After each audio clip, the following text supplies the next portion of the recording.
بسم اللہ الرحمن الرحیم۔ السلام علیکم۔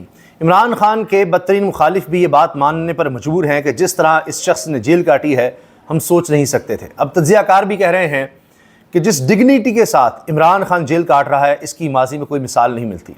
چاہے آصف علی زرداری کی بات کریں، میاں نواز شریف کی بات کریں، کوئی موازنہ ہی نہیں ہو سکتا۔ اتنی بڑی بات ہے کہ رانا ثناء اللہ تک کہہ رہے ہیں کہ جی ہم تو سوچ بھی نہیں سکتے تھے اس طرح جیل کاٹے گا۔ اور اب کریں گے کیا؟ کب تک اس کو جیل میں رکھیں گے؟ جب تک جیل میں رہے گا مقبول سے مقبول تر ہوتا چلا جائے گا۔ ابھی آپ دیکھیں عید کے فوری بعد کیا ہونے والا ہے۔ عید کے فوری بعد آپ پھر دیکھیں گے کہ پورے پاکستان میں ایک تحریک کی شکل ہوگی، اور اس دفعہ فرق یہ ہے کہ تمام صوبوں میں، اس کے ساتھ ساتھ آزاد کشمیر میں، گلگت بلتستان میں جو بھی جماعتیں ہیں، جہاں جہاں علاقائی جماعتیں ہوں، ان کے اپنے جو تحفظات ہیں، اپنی جو ڈیمانڈز ہیں، ان کے ساتھ مل کر تحریک انصاف آگے بڑھ سکتی ہے۔ یہ ایک بڑی ڈیولپمنٹ ہوگی۔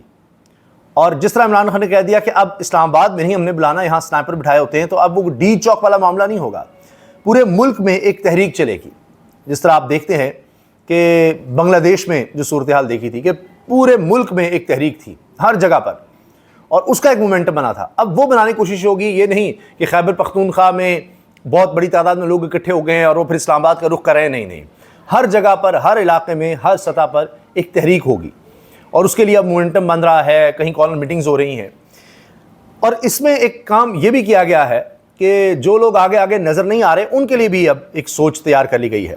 جو احتجاج کے لیے نہیں نکل رہے ان کی لسٹیں تیار ہو رہی ہیں۔ عالیہ حمزہ نے کہا تھا کہ جو نہیں نکلے گا ان کو شو کاز نوٹس جاری ہوں گے، اور پھر عمران خان کو بتایا جائے گا ان سب کے بارے میں کہ بھئی یہ لوگ نہیں نکل رہے، یا یہ مومنٹم بلڈ نہیں کر رہے، یہ پارٹیسپیٹ نہیں کر رہے اس تحریک میں، تو اس کے بارے میں اب یہ کہا جا رہا ہے کہ پھر عمران خان ان کو پارٹی سے ہی نکال دیں گے۔ بہت بات ہو رہی ہے کہ جی اب ٹرمپ کو رام کر لیا گیا ہے۔ ابھی تو خیر ٹرمپ کی اور ان کے قریبی ساتھی ایلون مسک اب اتنے ہی خطرناک دشمن دونوں بن چکے ہیں، ان کی لڑائی چل رہی ہے۔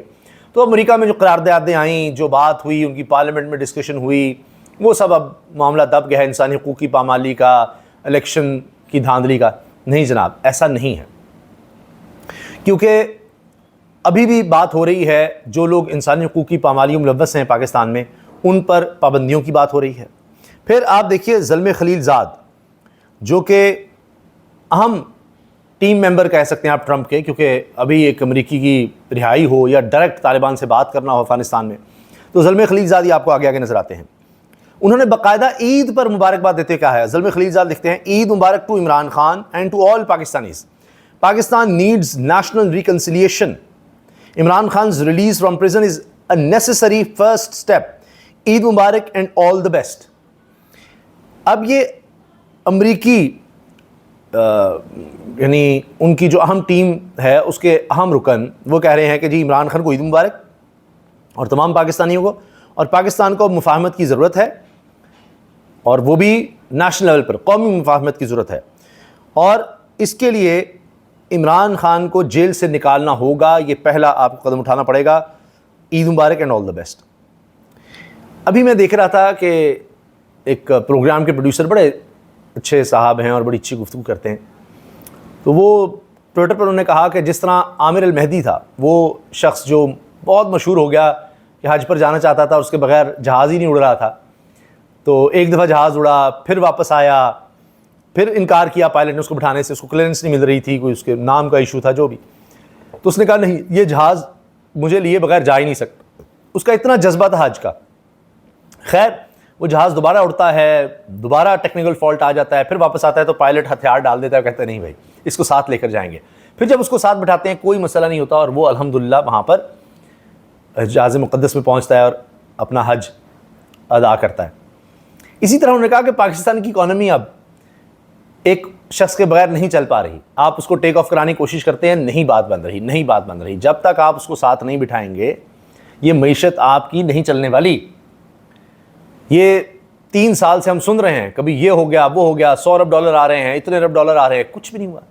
کرتے کرتے یہ حال ہو گیا کہ پاکستان بدترین کارکردگی دکھا رہا ہے پوری دنیا میں اپنی تاریخ کے لحاظ سے۔ یعنی 3 سال مسلسل اتنی کم معاشی نمو ہماری نہیں رہی، اتنی بری کارکردگی نہیں رہی۔ 45% لوگ غربت کی لکیر سے نیچے چلے گئے، 11 کروڑ لوگ غریب ہو گئے ہیں، ورلڈ بینک کی رپورٹ ہے۔ تو جب تک آپ چیزوں کو ٹھیک نہیں کریں گے، ریکنسیلیشن کی طرف نہیں جائیں گے، معاملات ٹھیک نہیں ہوں گے۔ یہ اب امریکہ سے بھی پیغام آ رہے ہیں۔ پھر سنیے قاضی فائز کا کیا حال ہو گیا ہے۔ عید پر بھی خبریں کیا ہیں۔ یہ ہوتی ہے مکافات عمل، وساطتیں ابھی تک جاری ہیں، اور آج جو عدلیہ کی طرف سے فیصلے آ رہے ہیں یا 26ویں ترمیم جو ہوئی ہے، اس کے بارے میں شاہد خاقان عباسی کہہ چکے ہیں۔ یہی لوگ جو آج یہ فیصلے دے رہے ہیں 26ویں ترمیم والے، ججز ہوں یا یہ پارلیمنٹیرینز ہوں، یہ کہیں گے کہ ہم سے بہت بڑا گناہ ہو گیا، ہم معافی مانگتے ہیں، ہم سے زبردستی کی گئی۔ اور اب رہ کیا گیا ہے؟ چیف جسٹس جس کے پاس سو موٹو پاور نہ ہو، جس کے پاس بینچ بنانے کا اختیار نہ ہو، جس کے پاس یہ اختیار نہ ہو کس طرح سے چیزوں کو لے کر چلنا ہے، اور جو حکومت کے خلاف کوئی فیصلہ نہ دے سکے، جو اپنے جج لگا نہ سکے، اس میں کوئی بات نہ کر سکے، تو وہ کس طرح کا چیف جسٹس ہے؟ کیا رہ گیا پھر اس کے بعد عدلیہ میں؟ چیف جسٹس کے پاس کچھ بھی نہیں بچا، سب ختم ہو گیا۔ قاضی فائز نے صحافیوں سے کہا بلے کے نشان کے فیصلے کے بعد امید تھی کہ پی ٹی آئی جلد الیکشن کرائے گی اور نشان بحال کر دیں گے۔ دیکھیں ذرا کیسی دو نمبری ہے۔ ہاں، ان کو الیکشن کروانے نہیں دیتے، چھاپے پڑتے ہیں، پکڑ لیتے ہیں، اور جب وہ کروائیں تو اس میں کوئی نہ کوئی یہ جی یہ نہیں ہوا، وہ نہیں ہوا، آپ نے کس طرح کرا لیے۔ یہاں پر پیپلز پارٹی اور نون لیگ کے کسی کو پتہ بھی نہیں لگا، اور الیکشن کرا کے بلا مقابلہ سارے لسٹیں بھی ہم کچھ پتہ ہی نہیں کون تھا جی پریزائڈنگ افسر، کیا کیا، کس نے کیا، کیا کچھ نہیں۔ الیکشن کمیشن نے کہا ٹھیک ہے۔ تحریک انصاف کے لیے الگ ہی پیمانے تھے۔ تو اب قاضی فائز صاحب وضاحتیں دے رہے ہیں جی ہم تو چاہتے تھے دے دیتے بلے کا نشان واپس، لیکن انہوں نے الیکشن نہیں کروائے۔ کیسے جھوٹے لوگ ہیں۔ اچھا، نشان بحال کرنے کے لیے ہم تو تیار تھے، مگر پی ٹی آئی آئی نہیں۔ لگتا ہے پی ٹی آئی چاہتی تھی کہ وہ وکٹم بنے۔ مخصوص نشستوں کے فیصلے پر میرا جھکاؤ جسٹس امین اور جسٹس نعیم کے فیصلے کے ساتھ تھا، یہ اسد طور صاحب نے انکشاف کیا صحافی نے۔ یہ حال ہے۔ اب دیتے رہیں وضاحتیں جی، جو انہوں نے اس ملک کے ساتھ کر دیا ہے بدترین فیصلہ پاکستانی تاریخ کا، اس کی آج تک وضاحتیں دے رہے ہیں، اور اس کے بعد جوڈیشری کا بیڑا غرق ہو چکا ہے، برا حال ہو گیا ہے۔ وکلاء میں آپ دیکھ لیجئے، آئین کو سمجھنے والے جتنے لوگ ہیں ان میں دیکھ لیں، تو یہ اب نوکری ہے۔ 20 لاکھ تنخواہ ضرور ہوگی، لیکن یہ ہے ایک نوکری۔ انصاف وہ کیا دیں گے جب طاقتور کے لیے وہ کچھ کر ہی نہیں سکتے؟ طاقتوروں کے ہاتھ میں ہے کہ جج لگانا کیسے ہے اور بینچ بنانا کیسے ہے، وہ حکومت کے ہاتھ میں سارا کچھ آ چکا ہے۔ آئینی بینچ انہوں نے بنا دیا، ججز انہوں نے کہا یہ ہوں گے اور یہ آئینی بینچ کے سربراہ ہوں گے، سب کچھ اب میجورٹی ان کے ہاتھ میں ہے۔ آخر میں جی یہ خبر سنیے، کوئی کہے گا جی یہ مسلم ملک ہے، اسلامی ملک ہے، یہاں پر یہ حال ہے۔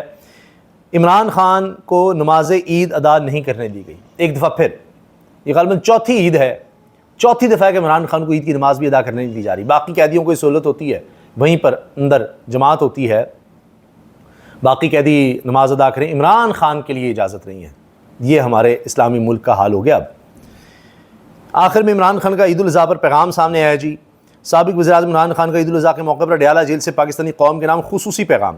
تمام پاکستانیوں کو عید الاضحیٰ مبارک۔ یہ عید قربان ہے جس کی روح اللہ کی راہ میں صدق دل سے قربانی کرنا ہے۔ پاکستان اس وقت جن حالات سے گزر رہا ہے ان میں سب سے بڑی قربانی حق کی راہ میں نکلنا ہے۔ حق کی راہ میں نکلنا افضل جہاد ہے۔ پاکستان کو درپیش مسائل کا اسی وقت خاتمہ ہو سکتا ہے جب یہ قوم حقیقی آزادی کی جدوجہد میں کسی بھی قسم کی قربانی دینے سے گریز نہیں کرے گی۔ مجھ سمیت تمام سیاسی سران اسی نیت سے جہاد کر رہے ہیں۔ مولانا رومی کا قول ہے کہ انسان کو اللہ تعالیٰ نے پر دیے ہیں تو اسے چیونٹی کی طرح رینگنا نہیں چاہیے، ہمارے لیے مشعل راہ ہونا چاہیے۔ یعنی مولانا روم کی یہ قول، یہ ہمارے لیے مشعل راہ ہونا چاہیے، ہمیں چونٹی کی طرح رینگنا۔ انسان ہے، ہمیں پر ملیں، پرواز کریں انہیں، ہم زمین کے ساتھ نہ چمٹے رہیں، آزاد ہوں، کھلی فضاؤں میں ہم جا سکیں۔ اجازت دیجیے، اللہ حافظ۔